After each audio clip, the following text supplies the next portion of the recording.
ناظرین، کیا آپ جانتے ہیں امام مہدی کون ہیں؟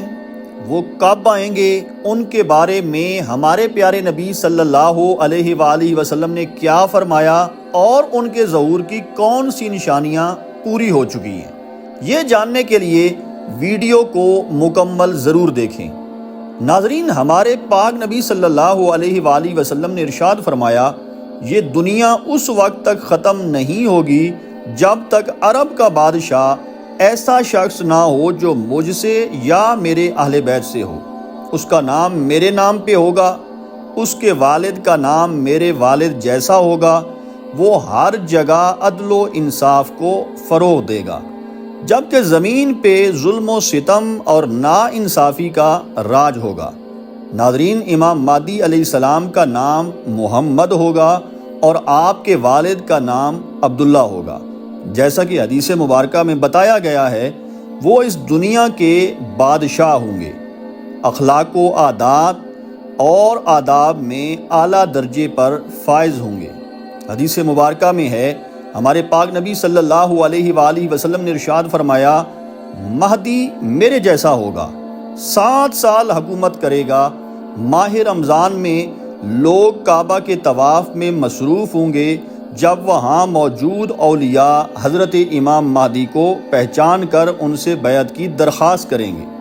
غیب سے آواز آئے گی، یہ اللہ کے خلیفہ مہدی ہیں، ان کا حکم سنو، ان کی اطاعت کرو۔ لوگ جوق در جوق ان کی بیعت کریں گے۔ وہاں سے امام مہدی مسلمانوں کو ساتھ لے کر شام تشریف لے جائیں گے۔ آپ کا زمانہ خیر و برکت والا ہوگا اور زمین امن سے بھر جائے گی۔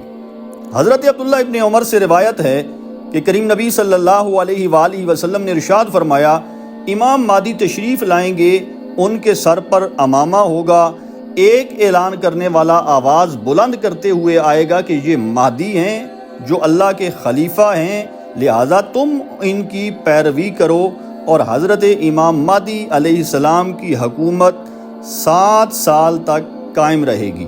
اس عرصہ میں کئی فتنوں کو ختم کیا جائے گا اور اسلام کا نظام ایک نئے سرے سے قائم ہوگا۔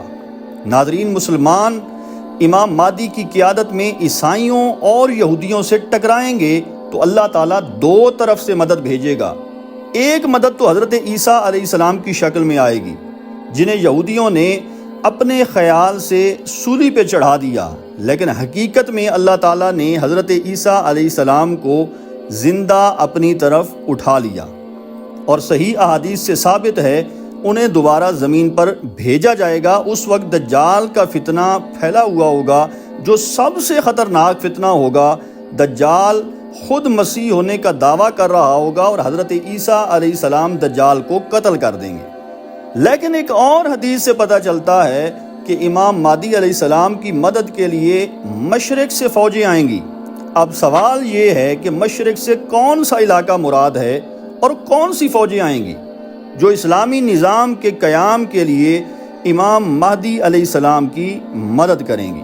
ایک حدیث میں یہ بھی آتا ہے کہ خراسان سے سیاہ جھنڈے چلیں گے جنہیں کوئی روک نہیں سکے گا، یہاں تک کہ وہ بیت المقدس جا کر نصب ہو جائیں گے، یعنی جو لشکر خراسان سے چلے گا انہیں کوئی نہیں روک سکے گا، آخر کار وہ بیت المقدس کو فتح کر لیں گے۔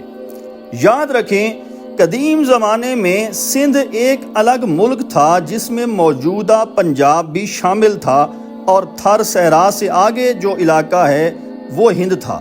اس کے علاوہ خراسان کا علاقہ تھا جس میں موجودہ افغانستان کا 2/3 حصہ، عراق کا کچھ حصہ اور پاکستان کا بھی کچھ حصہ، یہ سب خراسان میں شامل تھے۔ اب حدیث پہ غور کریں کہ خراسان سے سیاہ جھنڈے نکلیں گے جو بیت المقدس جا کر نصب ہوں گے۔ اس حدیث کے ساتھ ساتھ پچھلے 400 سال کی تاریخ ذہن میں رکھیں تو کبھی امکان نظر آتا ہے کہ پاکستان سے بھی امام مہدی علیہ السلام کی مدد کے لیے لشکر جائیں گے۔ رسول اللہ صلی اللہ علیہ وآلہ وسلم کے بعد 1000 سال تک اسلام کے مجدد عالم عرب میں آتے رہے جو اسلامی نظام اور تعلیمات کو ایک نئے سرے سے زندہ کرتے رہے، لیکن پچھلے 400 سالوں میں یہ ہر صدی کا مجدد ہندوستان میں آیا اور جب خلافت ختم ہوئی تو خلافت کے لیے برِ صغیر پاک و ہند میں تحریک چلی۔ دنیا میں کئی اسلامی ممالک بنے، لیکن پاکستان کے علاوہ کوئی ملک ایسا نہیں جو اسلام کی بنیاد پہ وجود میں آیا ہو۔ یہ سب باتیں اسلام پھیلانے میں پاکستان کے کردار کی طرف اشارہ کرتی ہیں۔ موجودہ حالات کو دیکھیں تو پاکستان کے حالات بہت برے ہیں، اور افغانستان بھی اس قابل نہیں لگتا کہ پوری دنیا میں اسلامی حکومت قائم کرنے میں امام مہدی کی مدد کر سکے۔ مگر تاریخ گواہ ہے، اگر اللہ چاہے تو حالات کو بدلتے دیر نہیں لگتی۔ آج مسلمانوں کے جو حالات چل رہے ہیں، اس وقت کسی ایسے شخص کی ضرورت ہے جو اس بدبودار فضا میں ایک خوشبودار انقلاب لا سکے، اور اس کی آمد کے لیے یہ پلیٹ فارم سجایا جا رہا ہے اور مسلم فوجیں تیار ہو رہی ہیں۔ پاکستان ایک ایٹمی ملک ہے۔ ترکی کا معاہدہ لوزان ختم ہو چکا ہے اور 1 صدی پہلے مسلمانوں کی خلافت ختم ہوئی تھی۔ عین ممکن ہے کہ وہ وقت قریب ہو کہ مسلمانوں کو پھر سے خلافت عطا کی جائے۔ امام مہدی علیہ السلام کے ظہور پر ایک روایت یوں ملتی ہے کہ ایک خلیفہ کی وفات کے وقت لوگوں میں اختلاف ہوگا، یہ آخری خلیفہ ہوگا، اس کے بعد امام مہدی علیہ السلام خلیفہ ہوں گے۔ تب لوگوں میں اختلاف ہوگا کہ کس کو خلیفہ بنائیں، تو اہل مدینہ سے ایک شخص تیزی سے مکہ آئے گا، اس خوف سے کہ انہیں خلیفہ نہ چن لیا جائے۔ وہ مکہ مکرمہ میں کسی گھر میں تشریف فرما ہوں گے، مکہ والے ان کے دروازے پر پہنچ کر گزارش کریں گے کہ آپ مسلمانوں کی خلافت کا ذمہ لیں اور انہیں باہر لائیں۔ مسلمان انہیں اپنا خلیفہ مان کر ان کے ہاتھ پر بیعت کریں گے۔ یہ لوگ مقام ابراہیم اور حجر اسود کے درمیان بیعت کریں گے۔ اس وقت شام کا بادشاہ کافر ہوگا۔ جب اسے ان کی خلافت کا پتہ چلے گا تو وہ ان سے جنگ کرنے کے لیے ان کی طرف شام سے ایک لشکر بھیجے گا۔ وہ لشکر منزل پر پہنچنے سے پہلے مکہ اور مدینہ کے درمیان ایک میدان میں دھنسا دیا جائے گا۔ اس لشکر میں صرف ایک شخص زندہ بچے گا جو لشکر والوں کی ہلاکت کی خبر لوگوں تک پہنچائے گا۔ جب امام مہدی علیہ السلام کی یہ کرامت لوگوں میں مشہور ہوگی تو ان کے پاس شام اور عراق والوں کی جماعتیں آئیں گی اور وہ امام مہدی علیہ السلام کے ہاتھ پر بیعت کر لیں گے۔ پھر قریش سے ایک شخص نکلے گا جن کے ماموں بنی کلب قبیلہ سے ہوں گے، اور یہ شخص اپنے ماموں کی مدد سے امام مہدی علیہ السلام کے مقابلے کے لیے ایک لشکر بھیجے گا۔ مگر اللہ تعالیٰ کی مدد سے امام مہدی کا لشکر ان پر غالب آئے گا۔ اس طرح مسلمانوں کے ہاتھ بہت سارا مال غنیمت آئے گا اور اسلام مکمل طور پر مستحکم ہو جائے گا۔